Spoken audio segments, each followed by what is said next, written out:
Les gars, j'espère que vous allez bien. En tout cas, moi ça va nickel.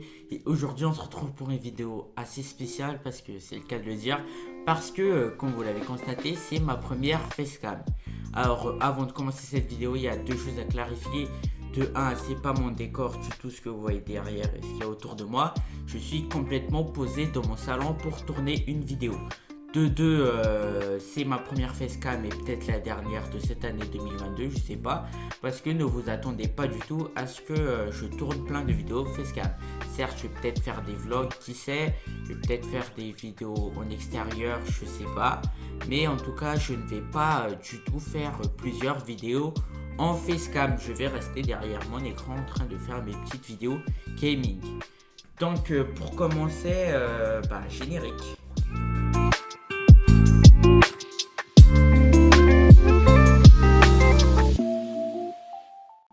Ok les gars, alors déjà commençons par le commencement, mon objet indispensable pour tourner des vidéos. Alors c'est un objet très très utile, c'est aussi l'objet grâce auquel vous pouvez me voir. Donc c'est tout simplement mon téléphone, celui qui est en train de filmer. Et du coup c'est un A52 5G de chez Samsung, j'allais dire, de chez... Oh là là, de chez Samsung. Donc ce téléphone, que dire, c'est un téléphone assez performant. Je n'ai pas la fiche technique, mais je vais vous l'afficher juste à côté. Et aussi, ce téléphone, il a une très bonne caméra. Côté son, je sais pas parce que j'enregistre pas le son avec le téléphone. Et aussi, c'est un objet vraiment indispensable pour un petit youtubeur. Parce que déjà, de un, il peut enregistrer les vidéos. Pourquoi je fais le 1 avec ça? Déjà de 1, il peut enregistrer les vidéos en extérieur. Quoi aussi, il peut, bon, le son je sais pas, mais je pense que c'est un bon son plutôt. Et de 3, et parce qu'on peut faire le montage et s'enregistrer via le téléphone. Du coup, ça peut faire clairement une vidéo en entier. Donc de deux objets indispensables du coup pour quand on évolue du coup dans ce setup, c'est un PC. Donc moi à l'occurrence chez ce PC là, je sais pas si c'est un bon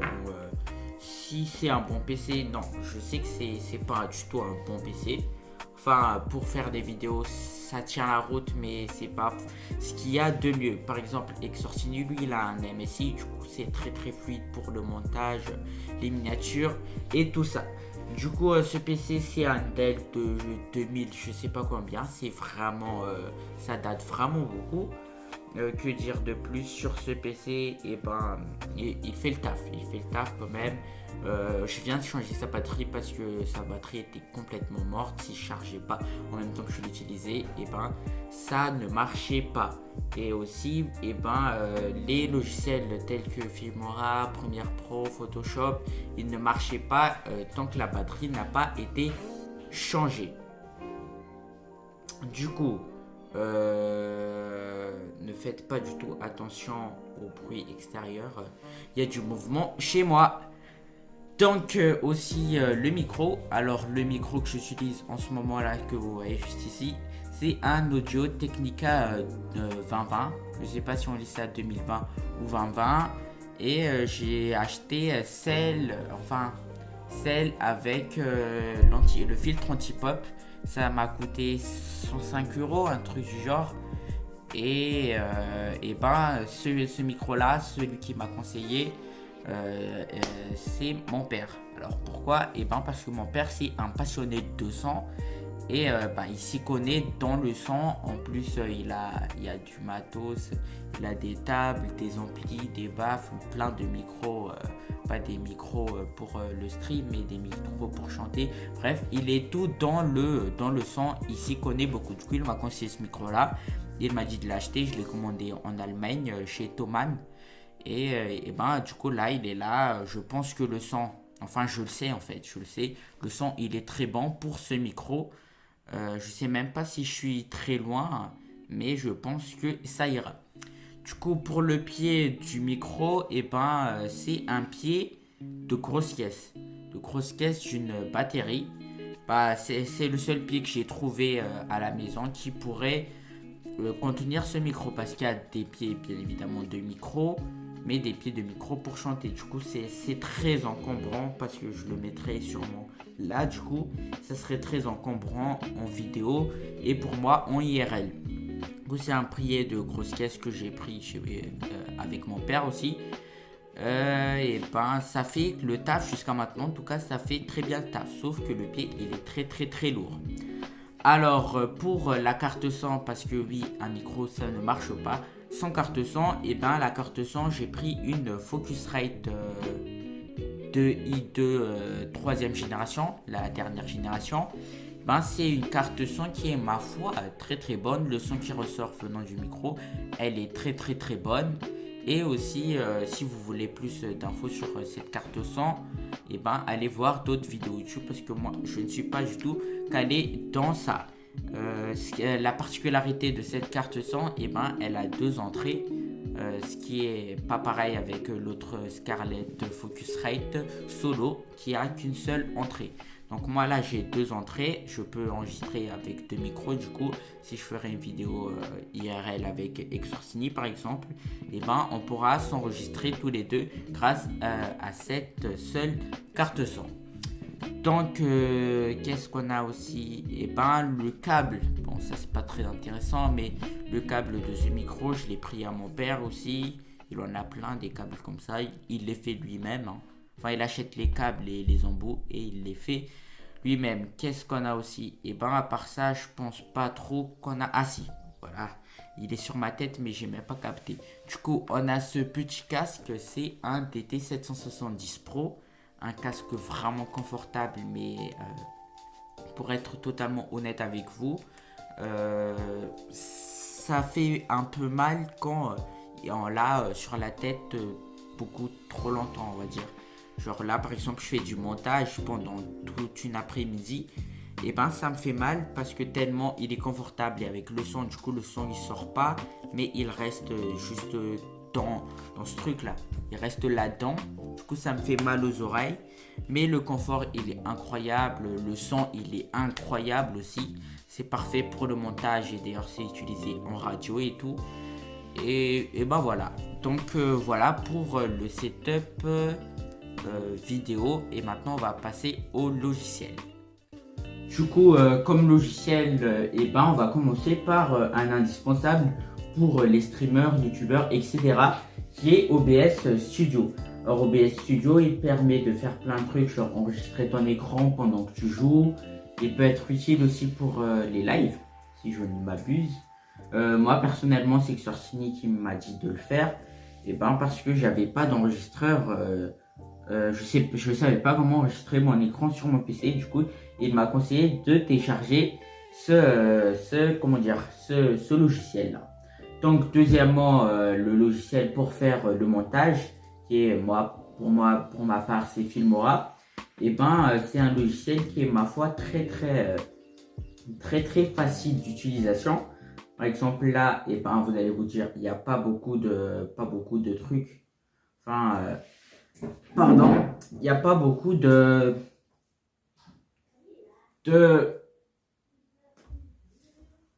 Waouh, je trouve pas mes mots. Bref, il n'y a pas beaucoup de trucs là-dessus. Et ben parce que je dispose mes projets en plusieurs parties.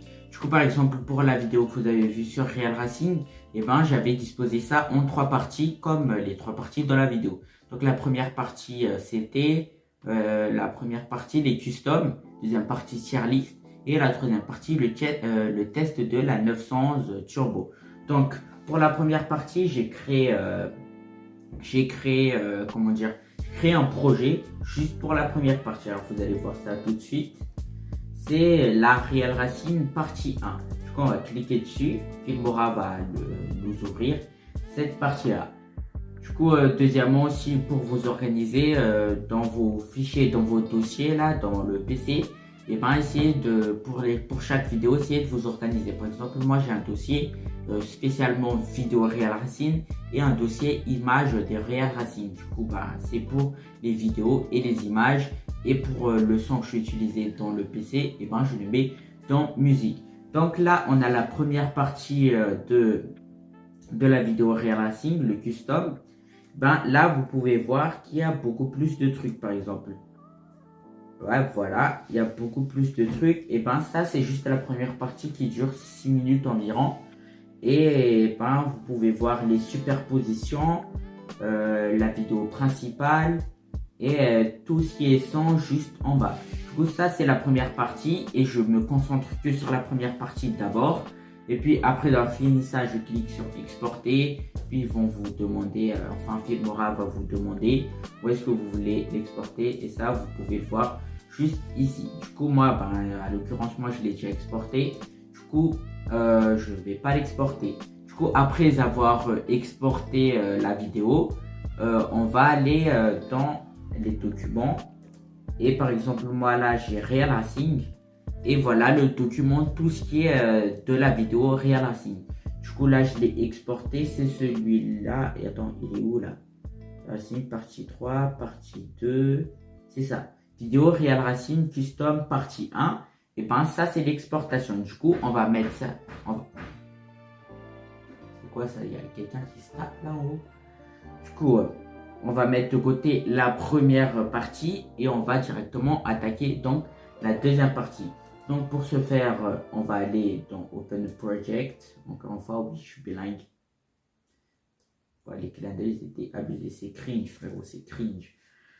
Du coup, là, on va ouvrir la partie 2 de Real Racing. Du coup, là, ça sera juste côté tier list. Du coup, là, j'ai fait les modifications pour que ça soit coordonné côté son et côté image.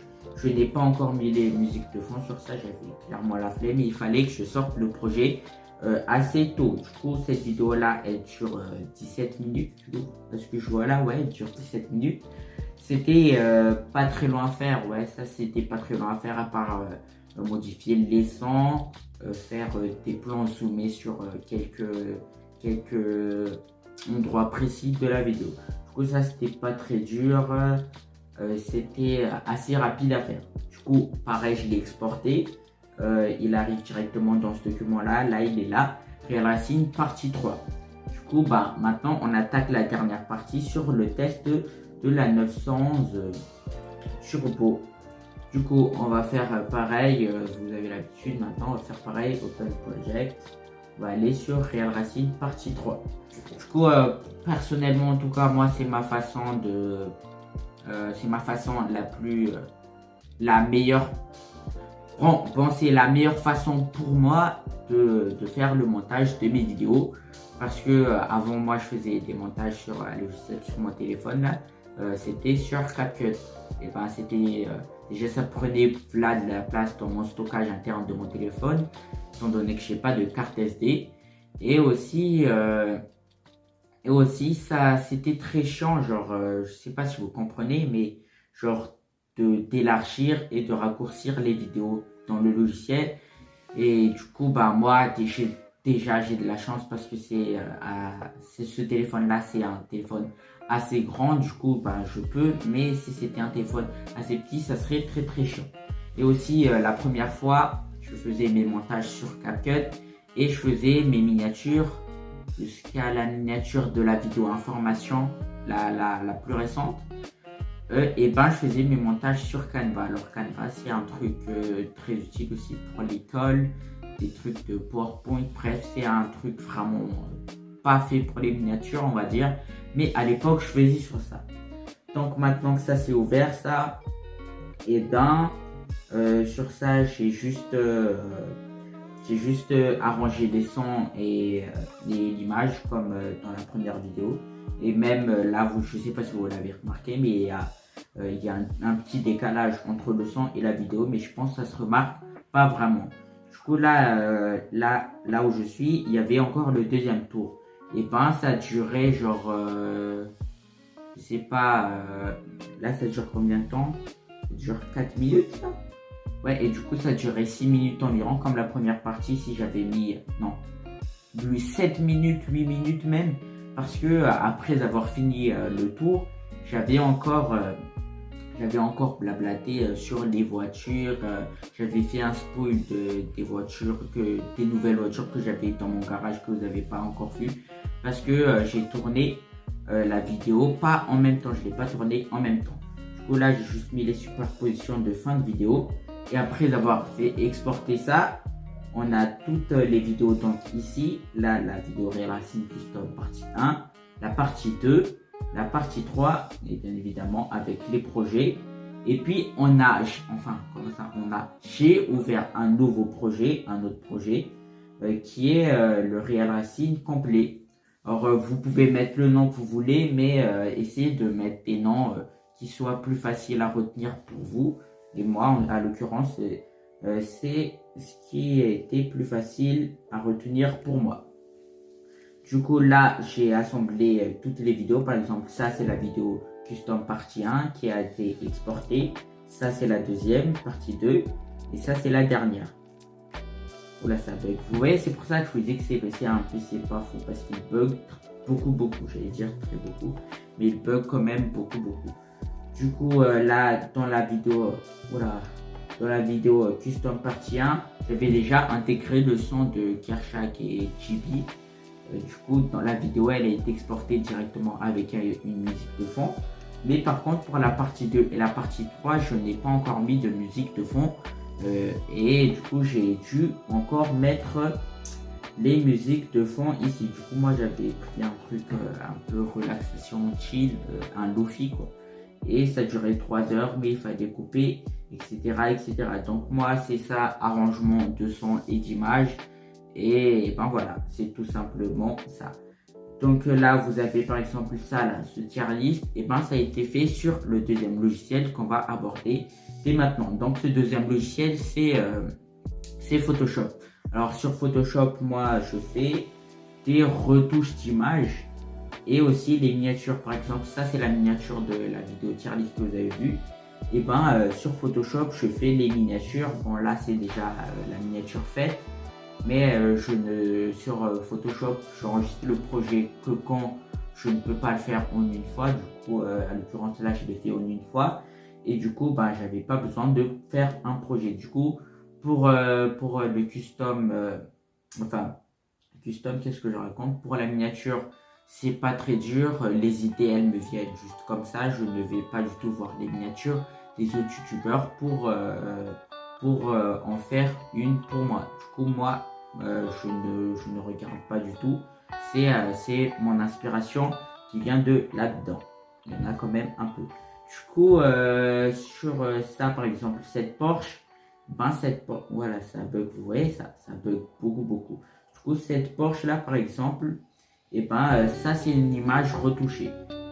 Je vais vous montrer la Porsche d'origine, enfin normalement, et là vous allez voir, je vais pas trop montrer les autres dossiers parce que c'est personnel. Non, en fait si je peux, là comme ça, dans images, on va mettre Real Racing, on va enlever ça. Et voilà, elle est là, la photo de la Porsche d'origine.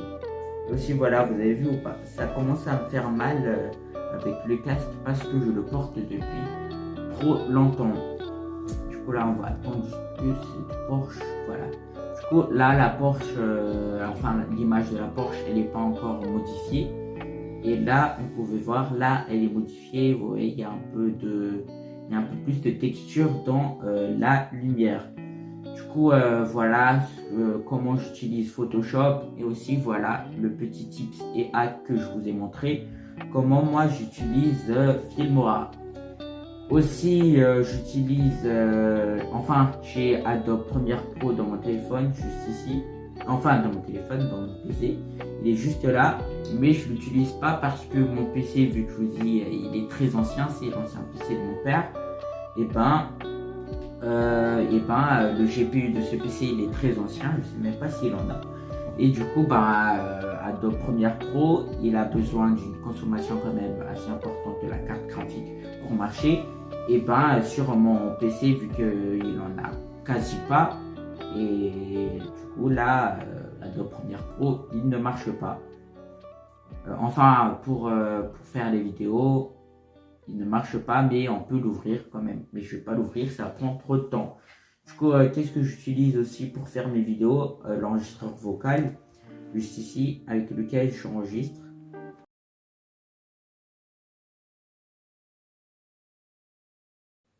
Nique sa mère.